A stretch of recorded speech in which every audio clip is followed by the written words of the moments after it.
నుండి ఇట్లా ఆలోచిద్దాం. కులం ఖచ్చితంగా గౌరవిద్దాం.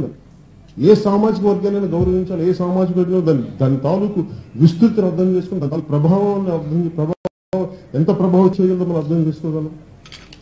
సో నా విజ్ఞప్తి నేను చాలా బలంగా నిలబడే వ్యక్తి. ఈ వ్యవస్థని నడపడానికి నా శక్తియుక్తులు ఒక రోజులో రావు. ఒక మనిషి ఒక చిన్న మొలక, ఒక మొక్క ఎంత కొన్ని 100 అడుగులు ఎత్తడానికి ఎంత టైం తీసుకుంటుందో అలాగే జనసేన పార్టీ కూడా ఈ రోజున వచ్చిన మొక్కే అవచ్చు, ఎదుగుతున్న మొక్క. కానీ ఇది చాలా మందికి నేడునిచ్చే మొక్క వృక్షం అయిపోతుంది ఒక రోజు. అందుకనే ఇది నేను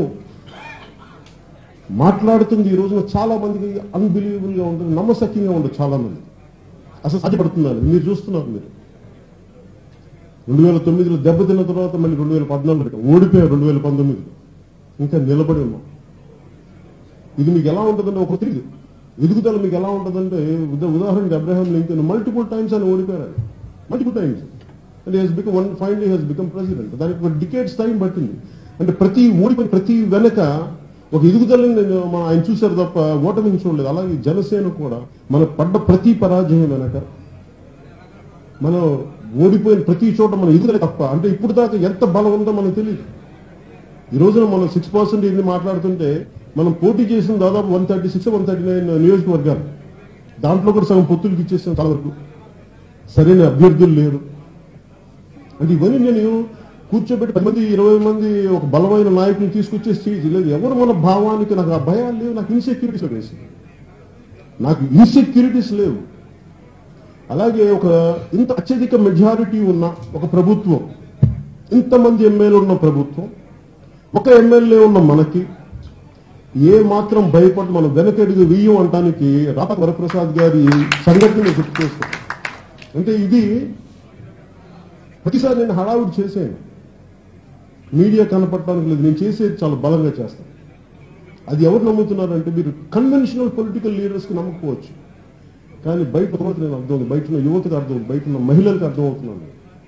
సో దయచేసి మీరు కూడా కొంచెం దాని గురించి నేను అర్థం చేసుకోండి. రాపాక వరప్రసాద్ గారి ఇన్సిడెంట్ లో ఇందాక మనోహర్ గారు చెప్పినట్టు ఖచ్చితంగా ఆ ప్రభుత్వం వచ్చినప్పుడు ఇంకో పార్టీని ఎదగనివ్వదు. చాలా మంది పెద్ద స్థాయి నాయకులు కూడా నాకే చెప్పింది, మిమ్మల్ని ఎదగనిస్తామని ఎదుర్కొన్నారండి, మేము ఇలాగే ఉంటామని. వాళ్ళు మొహమాటం కూడా చెప్పటం చాలా నిర్మోహమాటంగా చెప్తారు. మిమ్మల్ని ఎదగ మీద ఇలా దాడులు చేస్తాం.